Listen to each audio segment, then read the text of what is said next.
మనం నిరంతరం సంస్కృతి సంప్రదాయం అంటూ మాట్లాడుకుంటూ ఉంటాం కదా. మన సంస్కృతి పరిరక్షణ గురించి మనం అనేకంగా మాట్లాడుకుంటుంటాం కదా.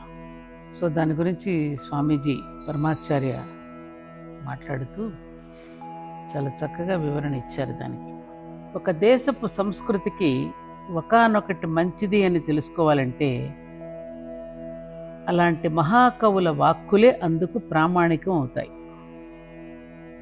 ఈనాటి సాహిత్యం రేపు కూడా నిలుస్తుందో లేదో మనం ఎరగం. అందుకని గొప్ప సాహిత్య రచనలు చేసిన వారి మాటలు శతాబ్దాలుగా మళ్ళీ మళ్ళీ మనం తెలుసుకోవలసినటువంటివన్నమాట. జనజీవితంలో ఒక భాగంగా శాశ్వతమైన వాటిని మాత్రమే మనం ప్రమాణంగా తీసుకోగలుగుతాం. కుమారుల భట్టు, వేదాంత దేశికుల వంటి మత సంస్థాపకులు సైతం కాళిదాసు పదాలను ప్రామాణికమని అంటూ ఉంటారు. దీనివల్ల మనకు వాటి ప్రామాణికత అవగతమవుతుంది. అసలు సంస్కృత పదం తీసుకుంటే కళా తమిళ పదం, కల్వి ఆంగ్ల పదం. సంస్కృత పదం కళ, తమిళ పదం కల్వి, ఆంగ్ల పదం కల్చర్. ఇవన్నింటికి ఒకటే మూలం. ఈ కల్చర్కి కళ, కల్వి ఇదంతా ఒకటే మూలం. ఫ్రెంచి పదం కోలే కూడా అలాగే ఉంటుంది. కళ అనేటటువంటిది కళ అన్ని దేశాలకు ఉంటుంది కనుక దాన్ని సూచించే పదాలు సమానంగానే ఉంటాయి. కళ అంటే వృద్ధి చెందేది అని అర్థం.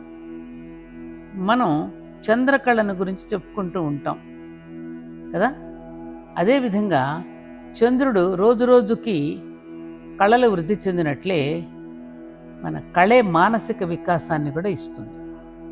అది అంతు లేకుండా ఎదుగుతూనే ఉంటుంది. ఉదాత్తమైన తలపులు నెమ్మదిగా పెరిగి, అంటే ఉదాత్తమైన తలపులు అంటే మంచి ఆలోచనలు నెమ్మదిగా పెరిగి రకరకాల కళలుగా రూపుదాల్చాయి. ఒక్కొక్కరికి ఒక్కొక్క తరహాగా ఉత్కృష్టమైన భావాలు కలుగుతూ ఉంటాయి. అవి శిల్పకళ, చిత్రలేఖనం, నృత్యం, సంగీతం, సాహిత్యం, త్యాగం, సేవ, దానం మొదలైన రకరకాల ఆకృతులను దాలుస్తాయి.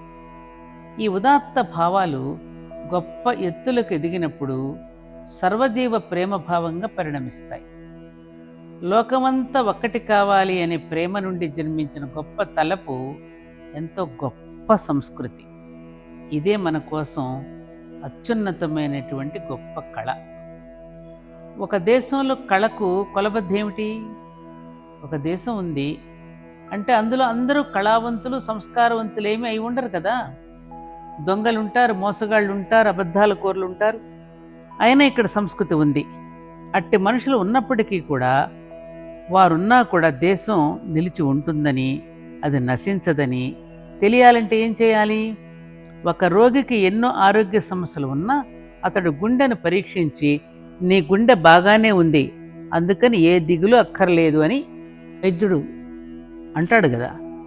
అలాగే ఒక దేశంలో ఎన్నో లోపాలు ఉన్నప్పటికీ గుండెలాగా ఆ దేశపు కళను గురించి తెలిపేది ఏదైనా ఉందా?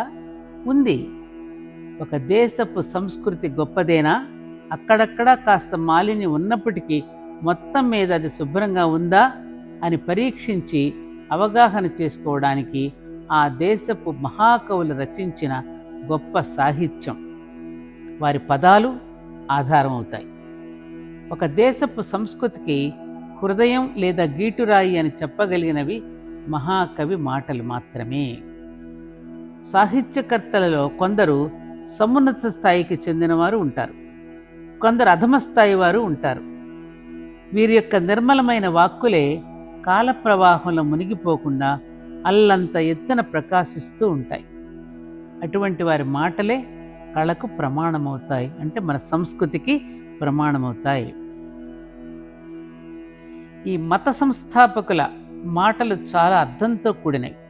అయినప్పటికీ ఒక మతాన్ని కనుగొంటే ఇతర మతాల భావజాలాన్ని ఖండించి తన సిద్ధాంతాన్ని ప్రతిపాదించవలసిన అగత్యం ఉంటుంది. తన భావజాలానికి గట్టిగా కట్టుబడి ఉంటూ ఇతరమైనదంతా తీసేసి ఒక కుట్టు పని వాని వలె తన సొంత ఆలోచనలో ఉన్న శక్తిహీనతను కప్పిపుచ్చేందుకు అతుకులు వేసుకోవాల్సి ఉంటుంది. కానీ గొప్ప సాహిత్యాన్ని సృష్టించేవాడు పక్షపాత బుద్ధితో ఆ పని చేయనక్కర్లా. తాను భావించింది, తాను చూసింది, అందమైన దృశ్యాన్ని, మంచి గుణాలు వేటివైనా సరే ఏ వెరపు లేకుండా, పక్షపాత బుద్ధి లేకుండా ఉన్నది ఉన్నట్టు చెప్పుకుంటూ పోతాడు. తన సొంత అభిప్రాయాలను గట్టిగా పట్టుకుని కూర్చోకుండా అతడు స్వచ్ఛందమైన హృదయంతో ఎట్టి నిర్బంధానికి లోను కాకుండా నిస్సంకోచంగా, నిష్పాక్షికంగా,